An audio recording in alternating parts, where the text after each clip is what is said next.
सूचना तथा सञ्चारको पहुँच वृद्धि गर्ने उद्देश्यले सुरु गरिएको ब्रोडब्यान्ड इन्टरनेट सेवा स्थानीय तहका 6556 वटा केन्द्रमा पुगेको साथै आगामी आर्थिक वर्षमा सबै वडामा पुर्याउने कार्य भइरहेको छ।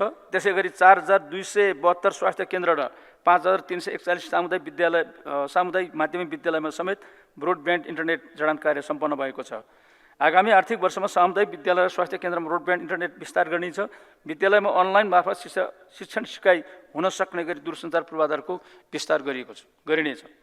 सम्बद्ध 2081 साउन 1 गतेदेखि रेडियो फ्रिक्वेन्सीको सम्बन्धमा मोबाइल सेवामा पूर्ण रूपमा विविध प्रविधि तटस्थता नीति अवलम्बन गरिएको छ। दूरसञ्चार सेवाको रेडियो फ्रिक्वेन्सी बाँडफाँड मूल्य सम्बन्धी नीति 2080 मा गरिएको यस व्यवस्थाले मोबाइल सेवा प्रदायकहरूबाट नेपाल सरकारलाई वार्षिक रूपमा प्राप्त भइरहेको रेडियो फ्रिक्वेन्सी बापतको शुल्कमा वृद्धि भई हरेक वर्ष थप रु 40 करोड प्राप्त हुने अवस्था देखिएको छ।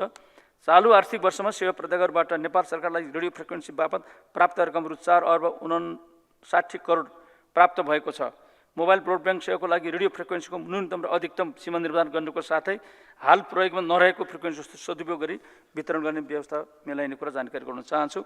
माननीय सदस्य प्रेम सुवालज्यूले उठाउनु भएको एनसीएलको पुँजीगत लाभकरको बारेमा समितिबाट छानबिन भई आवश्यक कारबाही भइसकेको र टेरामक्सो भ्रष्टाचार सम्बन्धमा अख्तियार दुरुपयोग अनुसन्धान आयोगबाट अनुसन्धान भई न्यायिक निकायमा प्रवेश गरिसकेको विषयमा जानकारी गराउन चाहन्छु। सूचना प्रविधि क्षेत्रको सुशासन विकास र समृद्धिका लागि डिजिटल नेपालको दूरदृष्टि सहित 2076 सालबाट सुरु भएको डिजिटल नेपाल फ्रेमवर्क परिमार्जन गरी कार्यान्वयन गरिनेछ। सरकारी तथा सार्वजनिक सेवामा नागरिकको पहुँचलाई सहज बनाउन र सेवाहरूको दक्षता बढाउन अधिकांश सेवाहरूलाई नागरिक एपमा आबद्ध गर्ने गरी प्रणाली विकास गरिएको छ। सूचना प्रविधि तथा साइबर सुरक्षा सम्बन्धमा व्यवस्था गर्न बनेको विधेयक सङ्घीय संसदमा दर्ता भइसकेको बेहोरा मान्यज्यूलाई म जानकारी गराउन चाहन्छु।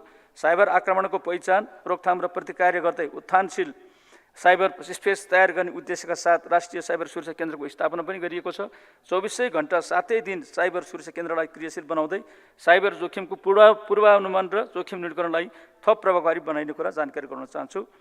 विद्युतीय तथ्याङ्कहरूको सुरक्षा भण्डारण र उपयोगलाई व्यवस्थित बनाउन विद्युतीय तथ्याङ्क सुरक्षाको सुनिश्चित गरिनेछ। स्वदेशमा निर्मित सफ्टवेयरको प्रयोगलाई प्रवर्धन गर्ने नीति अवलम्बन गरिएको छ।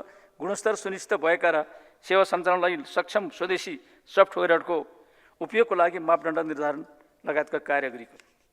हाल 24 घण्टा सञ्चालनमा रहेको कार्यकारी डेटा सेन्टर एकीकृत डाटा सञ्चालन केन्द्रलाई थप व्यवस्थित र सुरक्षित बनाइनेछ। डेटा मिररिङ सहितको डिजास्टर रिकभरी सेन्टर सञ्चालनमा ल्याइनेछ। निजी क्षेत्रबाट सञ्चालित डेटा सेन्टरको मापदण्ड निर्धारण गरी स्तरीकरण र नियमन गरिनेछ।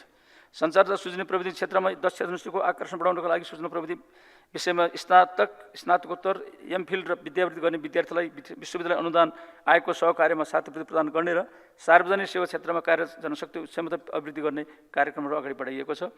आगामी आर्थिक वर्षमा सूचना प्रविधि मन्त्रालयमा उच्च शिक्षामा अध्ययनरत 100 जना विद्यार्थीहरूलाई इन्टर्नसिप उपलब्ध गराइनेछ। सूचना प्रविधि क्षेत्रका उद्योगहरूलाई विदेशमा शाखा खोल्न तथा लगानी गर्न सक्ने गरी कानुनी प्रबन्ध गरिएको कुरा जानकारी गराउन चाहन्छु। माननीय सदस्य कृष्ण कुमार श्रेष्ठज्यूले उठाउनु भएको स्वास्थ्य क्षेत्रमा एआईको प्रयोग गर्नुपर्ने भन्ने सुझावका सम्बन्धमा सूचना प्रविधि क्षेत्रमा विकसित नवीनतम प्रविधिको उपयोग गर्न एआई सम्बन्धी नीति स्वीकृतिको चरणमा रहेको छ र आगामी आर्थिक वर्षमा कृत्रिम बौद्धिकताको प्रयोग प्रवर्धन र नियमनको लागि कृत्रिम बौद्धिकता एआई केन्द्रको स्थापना गरिनेछ। विश्वविद्यालयहरूसँगको सहकार्यमा large language model LLM AI सम्बन्धी प्राविधिक तथा नैतिक मापदण्ड र डेटा सेट विकास गरिनेछ। एआई स्टार्टअपको लागि लगानी प्रवर्धन गर्न आवश्यक रकम विनियोजन गरेको। आगामी आर्थिक वर्षमा 7% डिजिटल साक्षरता कार्यक्रम सञ्चालन गरी सूचना प्रविधिको सुरक्षित प्रयोगको आधार तयार गरिनेछ। अन्तिममा हुलाकको सुई पुनर्संरचना पश्चात स्थापना भएको एक स्थानीय तह एक हुलाक संरचना मार्फत प्रभाव हुने सेवा प्रभावकारी बनाउन आगामी आर्थिक वर्षबाट एक स्थानीय हुलाक एक स्मार्ट हुलाक कार्यक्रम लागू गरिनेछ। हुलाक संरचनालाई छरितो र चुस्त बनाउने लागि छ। हुलाक सेवालाई क्रमशः आधुनिक र प्रविधि मन्त्री बनाउँदै लगिएको छ। हाल नागरिकता राजधानी एम्बोस्ड नम्बर प्लेट राष्ट्रिय परिचय पत्रको ढुवानी हुलाक संरचना मार्फत हुँदै आएको छ। नेपालभित्र हवाई सेवा पुगेका जिल्लाहरूमा द्रुत डाक सेवा एक्सप्रेस मेल सर्भिस ईएमएस विस्तार भएको छ भने विभिन्न 39 देशसँग वैदिक द्रुत डाक सेवा ईएमएस सेवा सञ्चालनमा छ। हुलाक सेवाको पुनः संरचना मार्फत मौजुदा साधन स्रोतको पुनः क्षमतामा परिचालन गर्दै नयाँ व्यावसायिक ढाँचामा लैजाने तयारी गरेको छ। नेपाल व्यापार एकीकृत रणनीति 2080ले गरी समेत हुलाक सेवालाई ई कमर्सको लागि विकास गर्ने उद्देश्य लिएको तथा प्रस्तुत बजेट वक्तव्यमा पनि हुलाक कार्यालयहरूलाई क्रमशः स्मार्ट हुलाकमा विकास गर्ने लक्ष्य लिएकोले यसै अनुरूप हुलाक सेवाको पुनर्संरचना पूर्वाधार विकास गर्दै लगिनेछ।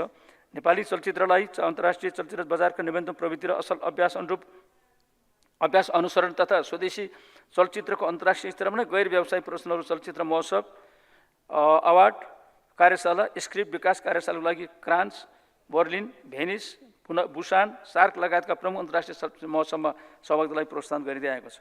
काभ्रेको बनेपामा अत्याधुनिक प्रविधियुक्त छायाङ्कन स्टुडियो निर्माणको कार्य पारमा भएको छ। नेपालका अन्य सम्भावित छायाङ्कन स्थलको रोस्टर तयार गरिएको, यस क्षेत्रमा लगानी गर्न इच्छुक स्वदेशी विदेशी लगानीकर्तालाई लगानीको लागि सहजीकरण गरिएको जानकारी गराउन चाहन्छु।